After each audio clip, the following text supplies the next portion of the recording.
Bonjour à tous, c'est Nicolas Pomarède. Alors dans cette vidéo, je vais vous parler de l'étoile du soir, figure en bougie japonaise. C'est tout de suite après ça.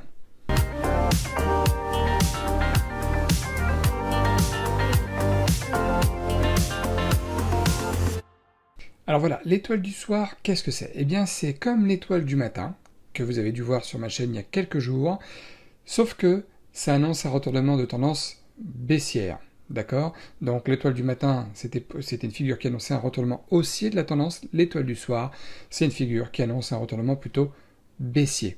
Et alors, sans plus attendre, qu'est-ce que c'est? Si vous l'avez déjà repéré, tant mieux, mais c'est cette combinaison de trois bougies qu'il y a ici, là en date du 13 octobre 2020, sur le titre NVDA, on est toujours sur NVDA, graphique jour, et c'est une figure qui est composée de trois bougies japonaises. Une bougie verte, suivie d'une petite bougie rouge avec un corps très petit par rapport à sa longue mèche, et ensuite une bougie rouge plus grande que le corps de la bougie précédente. Et après, vous voyez, le marché se retourne pendant presque une dizaine de jours avant de rebondir sur le chiffre rond des 500 $ et de repartir à la hausse et de rebondir et en fin de compte de rester dans un range ensuite.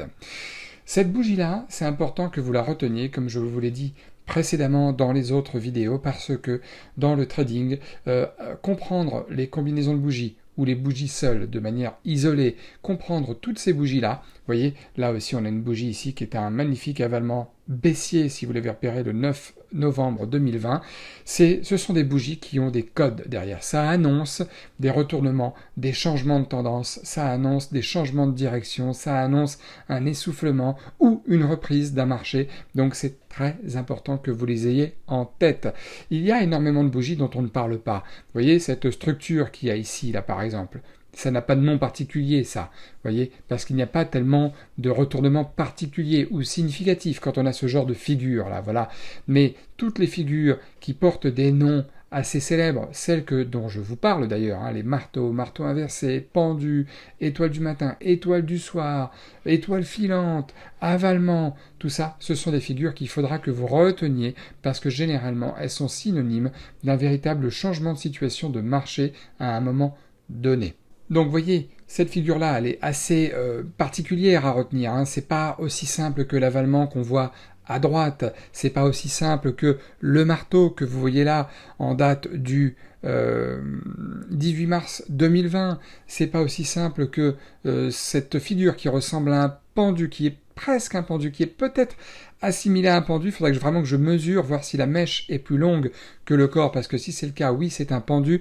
Voilà, ce sont des figures qui sont plus faciles à repérer que les figures composées de trois bougies, comme l'étoile du soir qu'on voit ici et l'étoile du matin qu'on voyait dans la vidéo précédentes. Elles sont plus difficiles à repérer, ces figures-là, mais elles existent tout de même. Donc quand vous les voyez se former, le lendemain par exemple, ou le surlendemain, même si vous êtes un petit peu en retard, il faudra faire attention dans votre trading à bien prendre en compte ces figures-là dans votre approche. Alors évidemment, pour les swing traders, les figures en bougie japonaises, il faut les connaître parce que, pour ceux qui font de l'analyse purement technique comme moi, même si vous faites du long terme, l'analyse technique est très très très importante. Si en plus vous faites de l'analyse fondamentale, tant mieux pour vous. Ça peut aider aussi votre décision, mais pour tous ceux qui se diraient, bon, les figures en bougie japonaises, moi je fais du day trading, du scalping, comme moi je fais d'ailleurs, ça ne me sert pas à grand chose. C'est faux. Ça vous sert à quelque chose. Ça vous sert à savoir quelle sera votre approche pour la journée du jour au moment où vous voyez la clôture de la veille se produire, d'accord? Vous voyez l'avalement aussi baissier qui est ici. Quand j'ai vu ça, à ce moment-là, quand je tradais le lendemain, je me rappelle, je me suis pas dit, tiens, je vais peut-être me positionner à l'achat sur NVDA. Je me suis dit, sûrement pas. Si je dois me positionner sur NVDA, ça sera plutôt à la vente. Vous voyez, l'anticipation de ce genre de choses est très importante dans votre approche, même en tant que day trader que vous pouvez peut-être être, ou même scalper. C'est très important à prendre en compte ces éléments en bougie japonaise pour planifier un plan de trading au jour le jour. Bon voilà, comme d'habitude, si la vidéo vous a plu, merci de me soutenir la chaîne en mettant un maximum de pouces.